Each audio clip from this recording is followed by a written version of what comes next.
Hi, everybody. My name's Clay. I'm an alcoholic. Thanks for having me, Jim. Great to hear you, Chris. It's good to be here with you guys. I'm here in Santa Monica. It's a great talk. I love listening to what you said, Chris.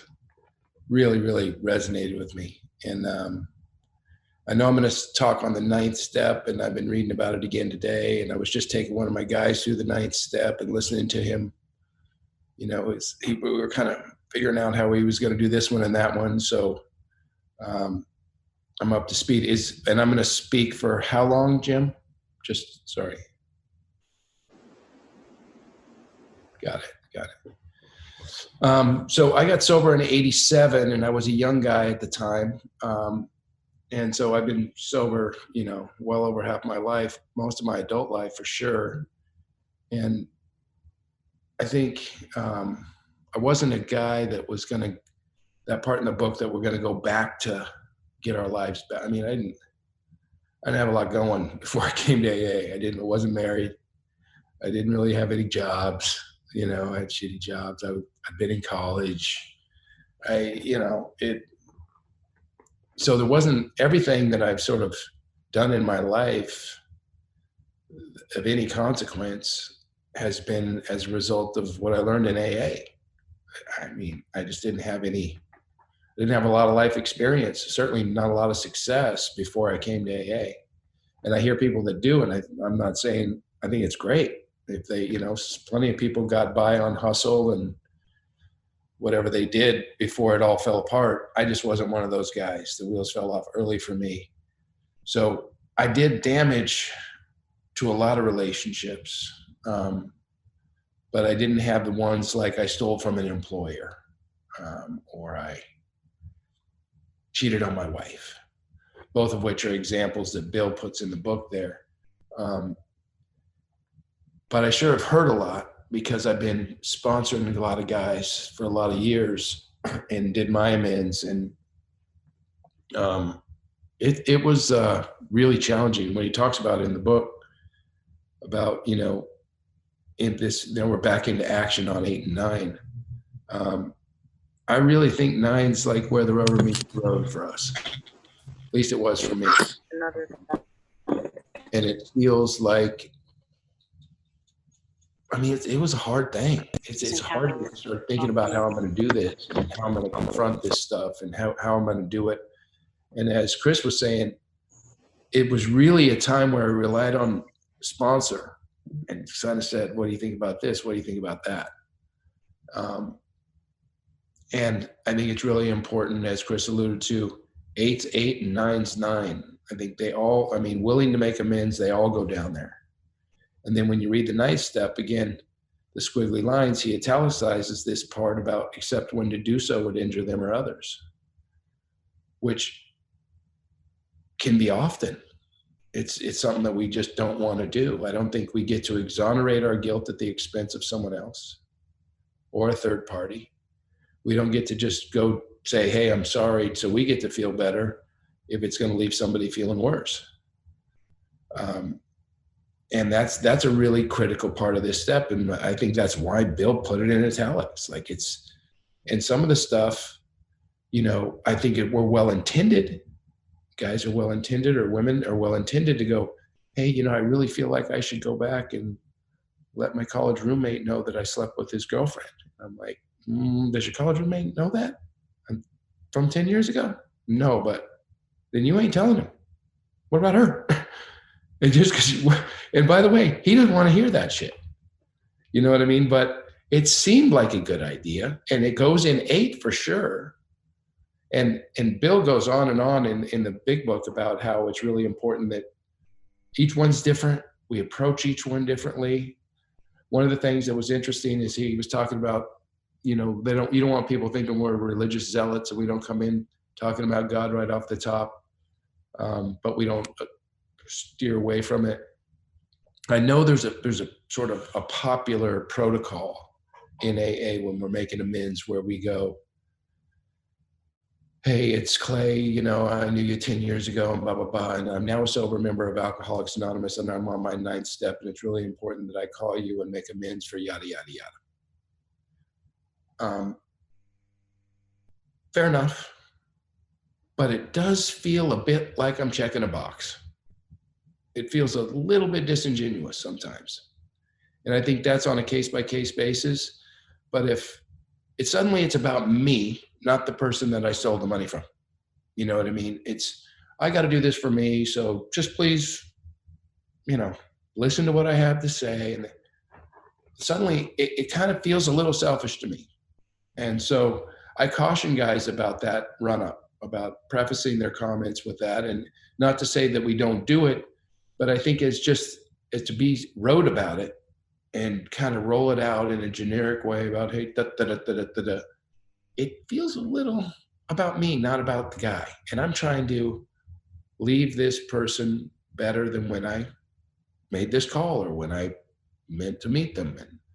Um, and one of the other things that I've heard over the years a lot, and Bill talks about a lot with families, is he tells it about like the guy who comes out of the silo and there's been a hurricane and he says to his wife, hey, Ma, ain't it grand that the wind stopped blowing? And she's like, well, the house is gone. You know, like we sometimes, particularly at this stage of our recovery where now we're starting to feel it, we're feeling better and we're out here trying to clean stuff up. And you go to someone that has just been taking it in the teeth for years as a result of your alcoholism and go, hey, I stopped drinking. Isn't it great? They're not there yet. They may not get there yet, ever. I mean, miracles happen, but sometimes you can't unring the bell. And some of the damage that we've done, we can't. I mean, and this is sort of in response to hearing guys over the years a lot say stuff like, well, I mean, his wife is just unreasonable. I mean, she just, and I'm like, hey, man, there's a lot of water under that bridge. You don't know. We've been tornadoes in people's lives. We can't just suddenly expect everyone to go, great, hey, it's all good. The only way we're going to get there, and that's the difference, I think, between an amend and an apology, is we're trying to amend a situation. We're trying to change the situation. We're not just trying to say we're sorry. I said I was sorry all the time when I was drinking and using. I did that all the time. And I felt crappy and I felt sorry.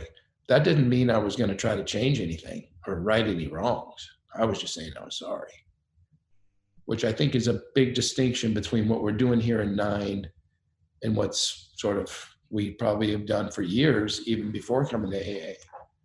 So I think if we approach it, and Bill talks about, especially in the 12 and 12, a lot about humility. And he does give an example. This is not about humiliation. And he talks about not groveling and not being a doormat in this 9th step in the 12, in the big book. But humility, I think, is the whole thing. And when you were talking, Chris, I was thinking about how often when I approached these steps, even if I'm thinking about a 10th step now, I can get into this victim thing, this victim consciousness, and go, well, yeah. And then I kind of, this is why I did it. And I'm not so sure the person that I'm making amends to needs to know the why or the backstory on why I siphon gas out of their car. You know what I mean? Yeah, well, just steal the gas. So, but it's kind of this part, and Chris, you nailed it, I think, is this kind of taking responsibility. Like, that's the difference here. Not making ourselves wrong, because it's not a transfer of blame. It's an admission and taking responsibility. Yeah, we did some wrongs. That doesn't mean, just because we have defects of character does not mean you're a defective character. We are not the sum of our actions. And I went through a long time in early sobriety where I weaponized these steps against myself and just felt like the biggest turd on the planet. And I'd been doing it for years with drugs and alcohol, but then I came in here and I had a whole new set of things. And I was like, man, you are just the worst. And I couldn't shake it. And sadly, you'll get some agreement with that kind of thinking. It's kind of an antiquated religious idea that if you're really hard on yourself, you'll get better. Turns out it doesn't work. Just makes you less tolerant of others because you're completely intolerant of yourself.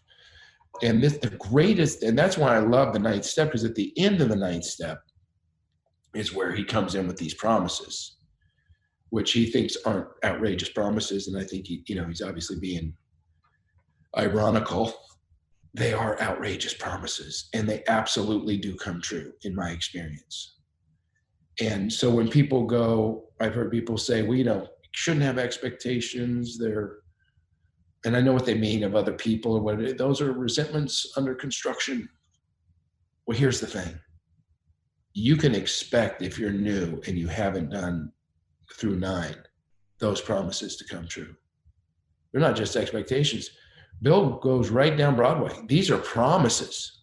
We promise these things will come true. And they're crazy. Freedom, happiness, intuition. We'll lose regret of the past. I mean, stuff that you just go, you got to be kidding me. Financial insecurity will leave us. Huge things that come as a result of getting through the steps through 9. So if you're not through 9 yet and they haven't kicked in, morning's coming, man. You just got to push through, because it will turn. It's a promise. It will deliver. It's been my experience, and hundreds of guys that I've taken through the steps have had the same experience. Thousands of people in Alcoholics Anonymous have had it. And it doesn't really make any sense other than, to be living that way and then to have this whole new experience is, I don't know where else you see it, honestly. I mean, maybe people do see it, and I'm nowhere else. So I honestly, I wouldn't know. Maybe people see it in churches and stuff, but to hear the stories that I've heard in Alcoholics Anonymous throughout the years, from the places we came from to the lives that we have, it's unbelievable. If it was scripted, they would tell you it's too unrealistic for Hollywood. I mean, we've heard these stories. It's insane. It's crazy what a shift we can have as a result of practicing these steps and doing these things.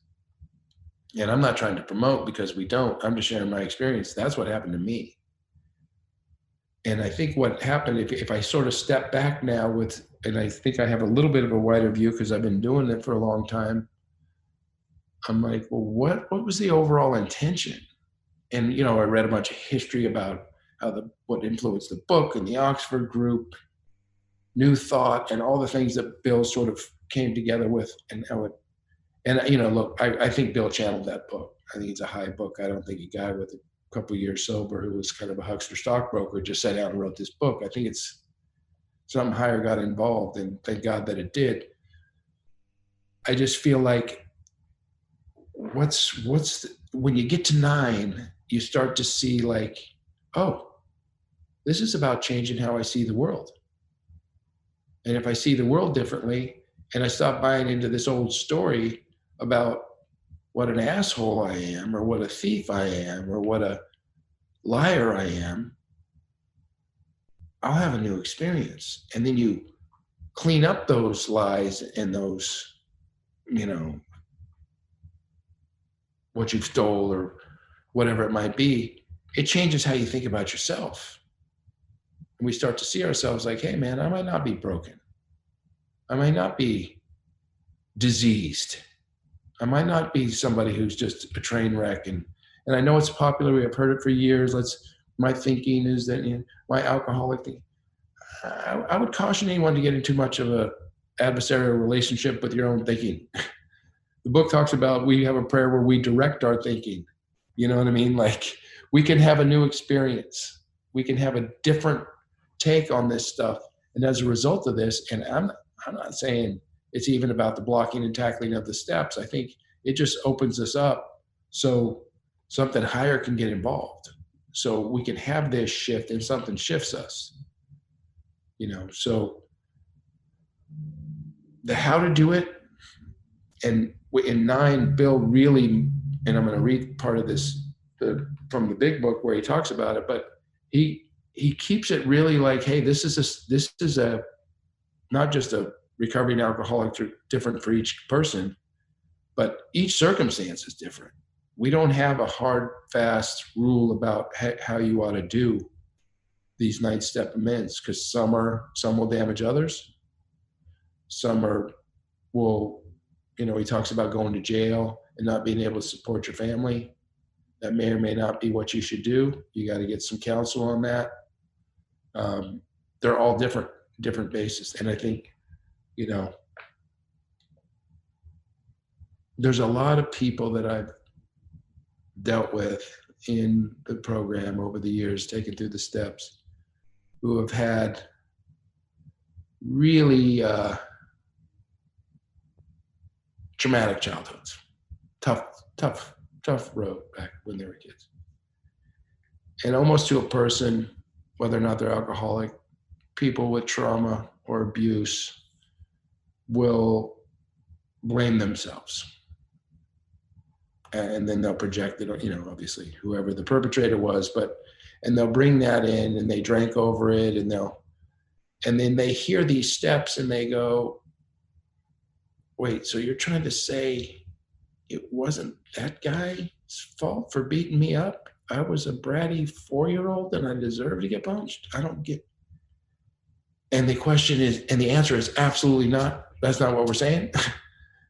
Yes, you may have carried the ball for 30 years and burned your life down drinking, and you could have some responsibility for that.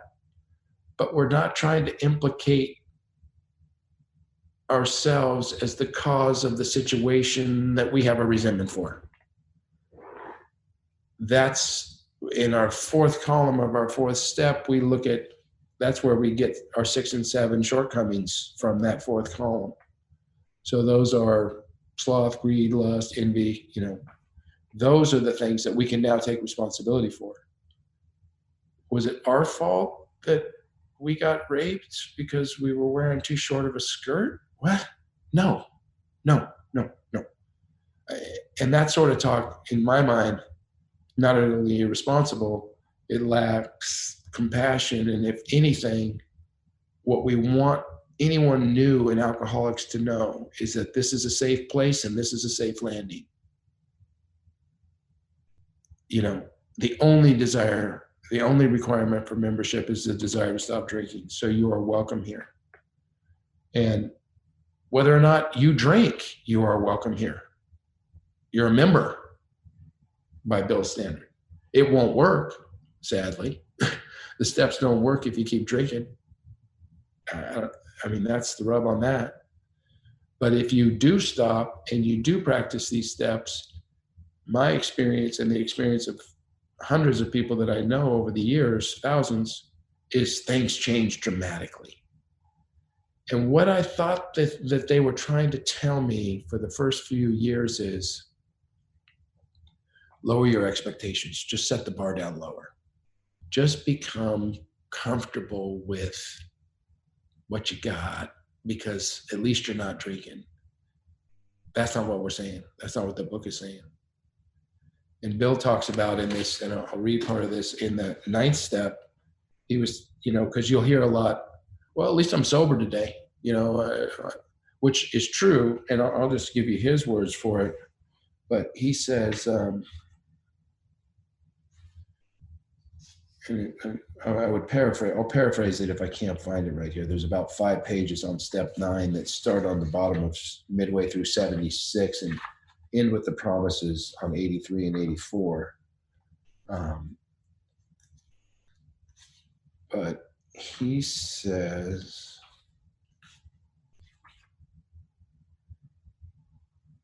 anyway, I'm not seeing it right here. I'll jump off in a minute. But he talks about how it's not saying that you're sober and that's enough is not the point of the book. We do some stuff.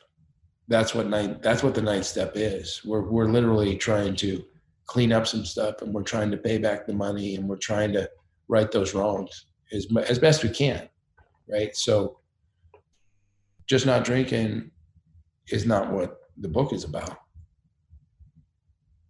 We're trying to treat what caused the drinking. And if we feel like a shithead because of all the stuff we've done that we didn't clean it up, probably going to drink again.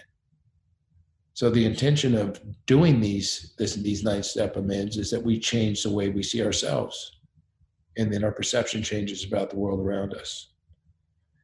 So, and it's tricky when people have a real tough perception of themselves or the world. And invariably, the world will show up that way. I mentioned that victim consciousness thing that Chris had mentioned, that in his 8-step share, you know, people who have that heavy victim vibe are victimized more, undoubtedly. You can't be a victim without a perp, and there's constantly casting people in that role. But to be sure, their car's getting broken into more than mine. They're getting more flat tires. They're getting shortchanged. It creates a reality. The way you see the world creates a reality. There's no two ways around it. So it's tough sledding. And if you're going to go through life feeling like you're a bad person for all these things that you owe amends for, you're going to have an experience of a bad person's life. So the point of 9 is that you leave these people's lives better for circling back and trying to clean this thing up. And it changes your view of yourself. So you don't continue to go in on this, oh, well, I'm this or I'm that. And, you know, and I think about, I'm reading this about, you know, wartime kids who grew up in wartime, and invariably they grow up and they see the world as a dangerous place. Fair enough. And if I were to tell a person like that, yeah, but it's not dangerous, they would launch into their story, and they would feel as if me telling them it's not dangerous, they don't need to see the world that way, as not only invalidating of their personal experience, but confrontation. I'm confronting them on the way they see the world now. I'm trying to take their story away. And so when people come to me with their 9-step stories or whatever the story is, the intention is to tell a new story, not to say it didn't happen, right? So, and it comes up a lot when people will owe an amends to someone, and the other the person that they're going to go to, and Bill talks about that in this part of the book too, you go into somebody you hate who owes you an amends, but we don't get into their amends, right? We just get into ours. We don't talk about, you know, and the sort of one of the strategies that guys will often do, which is ill-advised because it always backfires, is I'm here to apologize for my part in this. And they'll emphasize the my part a few times. And the other guy go like, what? Your part? What are you trying to say? And then it rolls downhill right away, right? Now they're trying to, because they crossed into the line about how this guy owes them an amends. But my point is this idea that we're going to take responsibility for our behavior over the past, clean it up, and have a new experience of life. That's a result of us having a new experience of the story we're telling ourselves about who we say we are. And so the person who has tough early childhood or is a wartime kid or, you know, believes that the world is this way, we're not going to talk them out of their story, right?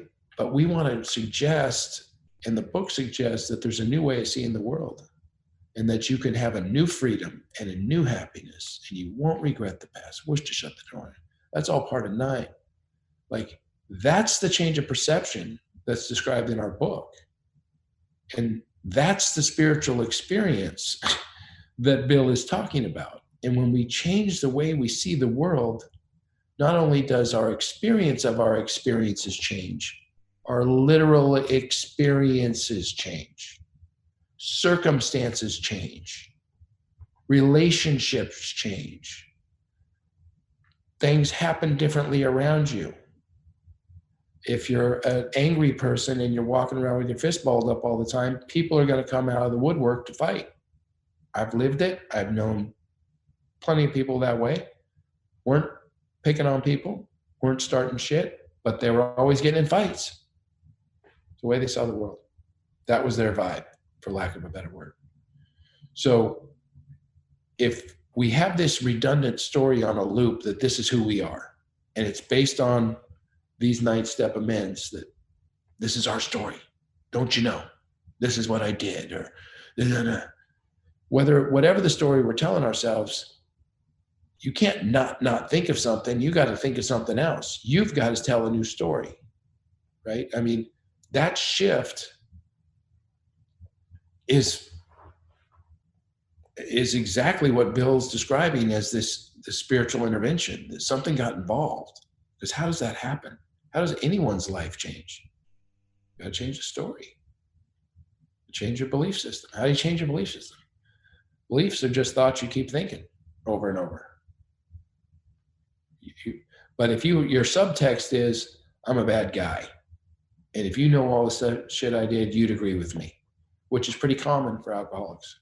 A lot of us feel that way.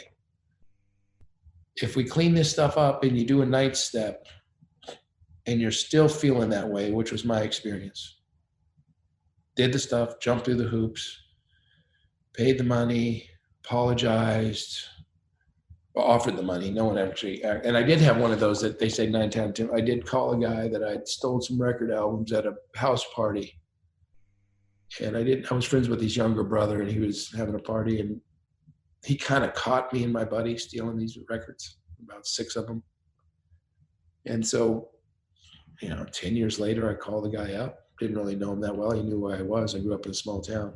Who I was, I should say. And he was like, yeah, I kind of knew. I knew you guys were stealing those. I knew who stole them. And I started in, well, man, can I? And he said, well, you were an asshole then. You're probably an asshole now. Bang. Fair enough. I'd never heard that story, though. I'd never heard anybody share that before. I was like, oh, that's terrible. Hey, man, that's like saying, like Bill's talking about, you can't have an expectations that wives and mothers and families are suddenly going to go, okay, great, fantastic. Maybe, but we've got to we got to stay on track here for a minute, right? We got to keep tracking in this direction. And the living amends is what I've heard it called a lot, and I call it that. But that may be, and I think that's far more powerful, right? And a lot of people will have an amends that will damage them or others, and they'll come to me and they'll go, well, if I can't call my ex-girlfriend and tell her that I was cheating on her from the first, then what am I supposed to do? I'm like, well, did she not? No, but like, you ain't doing it. She doesn't want to hear from you 10 years later, and she sure as hell doesn't want to hear that you cheated on her from the jump. That you're going to hang up that phone, she's going to feel like shit, and you get to feel better. Not the deal. Not on this one. And again, different for every person. Not saying it's a hard and fast rule. But the amend part for a guy like that is now you're the guy opening doors for women. Now you're a guy treating women with respect all the time. That's the change that we're talking about. We're not just apologizing. We're changing behavior. Or what difference does it make? It's just me being drunk saying I'm sorry when I sobered up again. Just to get drunk again. I gotta try to, and for a guy who didn't go to any lengths to anything, so when I heard that line early in sobriety, I was like, what? No, I'll never make this. I want what you have and is willing to go to any lengths. I don't know what you got. I have no idea. Don't even know what you're talking about. And I don't go to much lengths to anything, so there's no chance I'm going to make it. For me to have that experience from just continuing to show up, getting a guy, getting a sponsor, doing the little stuff getting some momentum in the program, that's miraculous. I don't know. I know we throw miracle word around a lot, but I don't know how else to describe it. And I've heard thousands of examples, as I'm sure most of you guys have, of people who are like, you hear their backstory and you go, that's unbelievable, because you're a completely different person. And for me, that's a big part of why I still do AA, why I'm still here and still come to meetings, and because those stories and seeing people's transformations, I mean, it's unbelievable. And there's no question, it just changes me.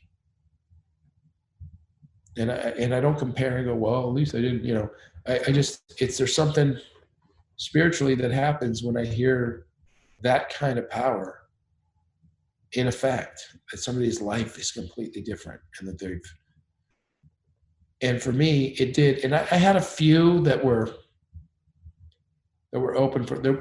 I've had a few over the years, and I had a couple buddies that I got sober with. One of the things that I do tell people, particularly with when they owe money, because I had one buddy early on who was like, "Yeah, I'm paying him $5 a month," and I was like, "$5 a month? Yeah, that my just whatever I can afford." And I was like, "Well, shit, that's a 20-year payoff." And I remember thinking at the time that, and I've heard proposals from guys that I'm taking through about, and I'm like, "Look, you stole it all at once. It's got to bite. You got to give them. They don't want their money. They don't want your money. They want their money. You got to chunk that shit down. Pay it down. Don't drag it out at all. It feels selfish to me. Like, well, I'm doing the right thing. Nah, $5 a month on a. I mean, and again, it's case by case, and I may sound a little judgy on that, but I don't. It's kind of comes back to this idea that we can give ourselves a pass because, oh, I know I might have injured them by telling them I was sorry, but I feel better. Well, I feel better paying $5 a month. That's not the point. Point is, you stole the money. Give them the money. It's their money.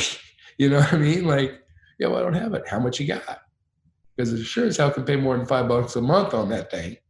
So at any rate, and 9 for me, because he rolls right into the promises at the end of 9, and for me, those promises have been so profound to me because they just seemed insane when I heard them, just like pie in the sky kind of thing.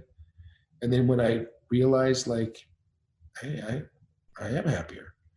And the thing about those promises is the more I can continue to let go of my story. So when I hear people talk about, their old thinking, I don't use April 5th, 87 as my comp for my old thinking.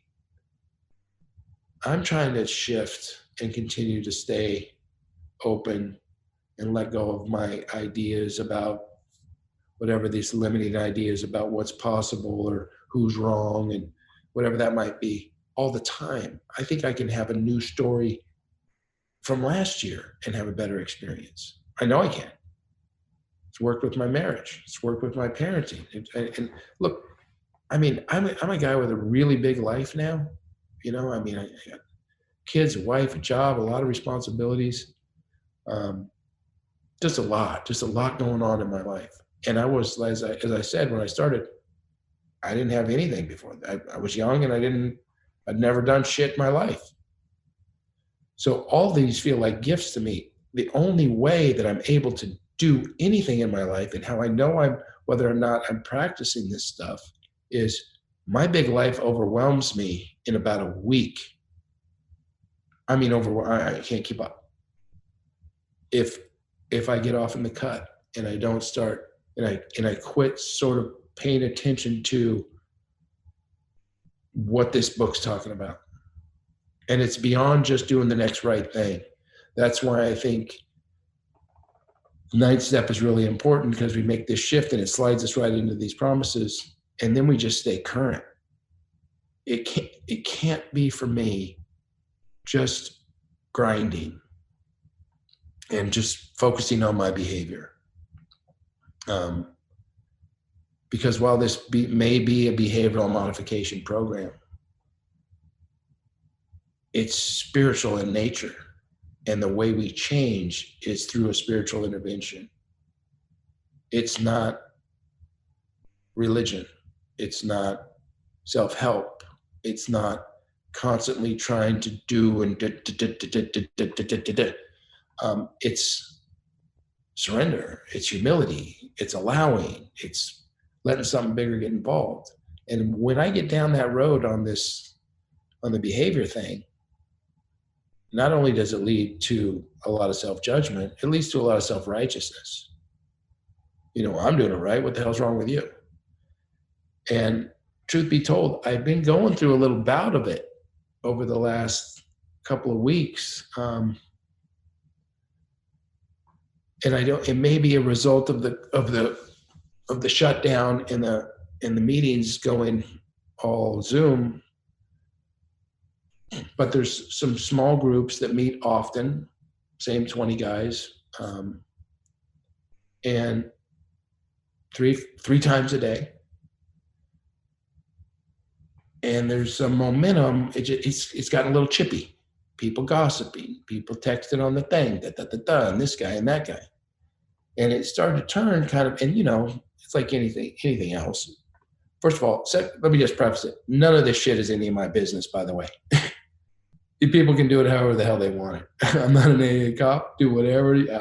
AA's going to be fine without me looking out for it. I tell you. But I'm biting down on this ticky-tack stuff from guys with a bunch of time where they're going back and forth and kind of talking shit and saying, "Oh, I'm just being funny. I love you," and then gossiping about this guy or the other guy. And I'm like, hey, that's not my. And maybe maybe it's this, and maybe it's that we're not in whatever it might be, and maybe it's always gone on. But if I'm focused on that stuff, now it's like me judging the judgy guy. Now I'm in the soup. You know what I mean? Now I'm in there with them. I'm down there in the muck. None of my business. And it's not so much that I need to accept it. It's none of my business. I don't need a workaround on how to stay connected spiritually. I just got to go, hey, stay in your lane, man. I got to stay connected. And if there's amends to be made, in this case, I don't talk shit. And I know why it bugs me. My family was big gossipy people, and I've always hated it in my adult life. So it's my wheelhouse. And people going back and forth. And I'm like, hey, none of my business. But there's a lot of meetings. I'm going to just do some of these. You know what I mean? But it's felt a little weird. It's just kind of given me kind of like, oh, you're pulling away from your AA group. And, thankfully there's tons of groups, and I got a lot of friends in a lot of meetings, and it felt like I'm being a little judgy. And then, I remember a guy when I was new coming up to me going, hey man, I just want to, not that new, maybe I had about a year. And this big guy, I was a young guy, he's this big young guy, and he was like, I just want to tell you, I owe you an amends. And I'm like, I didn't know him, really. I just knew who he was. Yeah, I've just always thought you were a fucking asshole. And he goes into this whole thing about how he didn't like me. And I just want to give you an amends for that. And I'm like, okay. And I'm like, Jesus. I don't know if his sponsor told him to do that, but I look back and I go, if I'm sponsoring the kid now, I go, man, you got a resentment. You don't go to the guy you got a resentment towards and tell him about it. There's a deal in here, pray for 14 days, but that's not in there. There's no go tell the guy, hey, I'm sorry I've had this seething resentment because you're like, what am I supposed to do with that?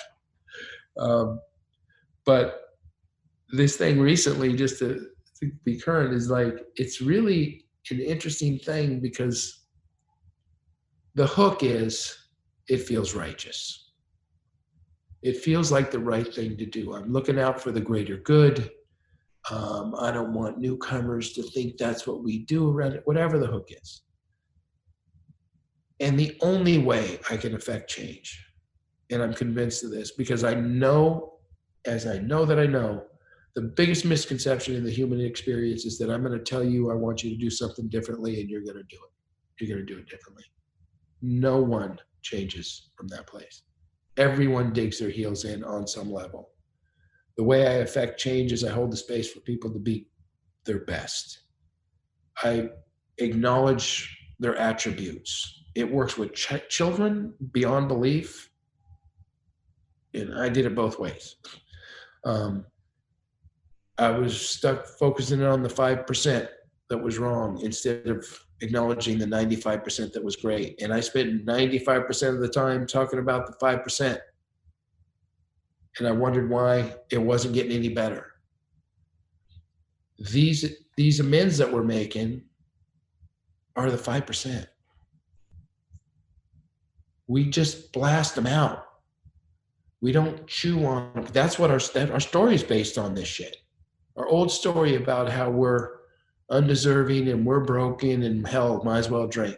It's all based on this misconception, this misperception of who we are, and that we're might as well drink, right?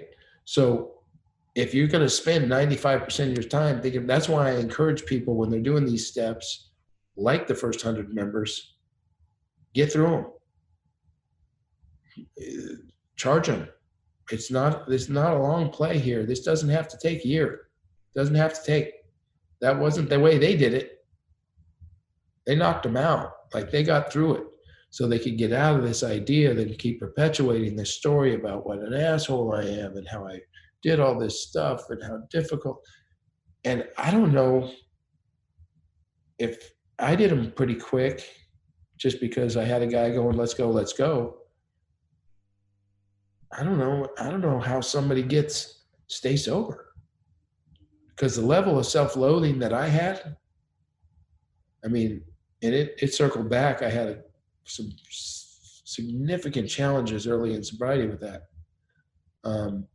Not that early, first 10 years, not the whole time, but a few real dark night of the spirit kind of things where I just felt like, you're just the worst. And we're talking about, if you've got an amends list that's 30 items long, that's a lot of amends. That's a lot. Shit, that's a lifetime. You know what I mean? Like, that you weren't all bad and you're not all bad. Let's just clean this stuff up and start realizing that, we've got something, you got something better here. If you're thunderstruck by sobriety, which I think we all are, because I think it's purely grace, then the humility part that Bill's talking about, if I'm going to stay into this self-critical head, or I'm going to stay in this, let's say I'm going to stay in the self-critical head that is sadly sometimes propagated by our members, as the way we do this is just keep circling back on what's wrong with you, what's wrong with you, what's wrong with you, and work on that and work on that. We don't work on our character defects. We humbly ask them to be removed. If I'm going to stay in that head, I don't know how you don't. I drank. I mean, and Bill kind of rolls it out that way. Like, if we don't do it and change the way, and here's what happens, that promises happen. Otherwise, fuck, we're pushing a rock up a hill for the rest of our lives. I don't have it in me.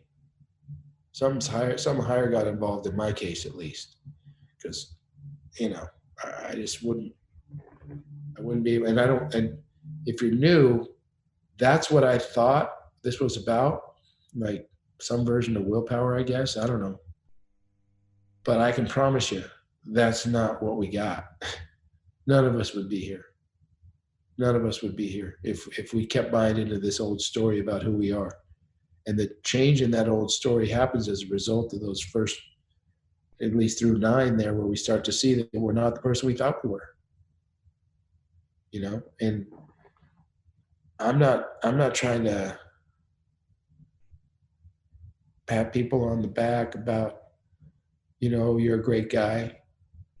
But at the same time, I'm sure as hell not here to tell you what a jerk you are. These are things that we did that we make amends for. It's not who you are. And that shift, in my mind, not only does it change, again, the way I see the world, it changes the things in the world around me dramatically. And that's been my experience. And it's quantum physics 101. It's remarkable how much a change of perception can change what literally shows up in my life, circumstantially, not just my experience of those experiences, my actual experiences. So for me, it all kind of hinged. And I think the way the book is set up on this ninth step, we get to this point where we push through, we do these very difficult, at least for me at the time, reaching out to people from my past and cleaning things up, and only when appropriate. And only, I have to be really, I don't know, strategical or really smart about the way I approach them. I ran them by people. I have guys run them all by me on a one-by-one kind of deal. And not trying to get out from under any of it, just trying not to do more damage. And when we do that, it really has a significant, it really moves the ball on the self-perception thing. It did for me, and I think it does for all of us. And if we can, when that starts to happen, life starts to change. And those promises really do start to kick in. And at that point, it's no longer about rowing. Put up the sails, man.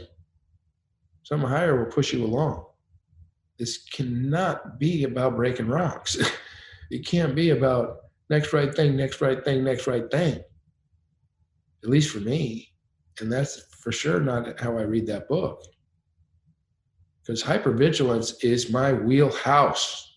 I will go in hard on doing the next right thing, and it doesn't pay off. And self-judgment never made me better. Never did. If it would have, I'd have burst into a ball of light 10 years ago, because I would have had a lifetime of that shit. Tons of it. And sadly, people with a sort of, well, not just people, it's a very popular approach. Self-judgment. Yeah, you should feel, you are an asshole. Yeah. Feel shitty, good. It's all part of that addictive loop. Act out, guilt, remorse, reward.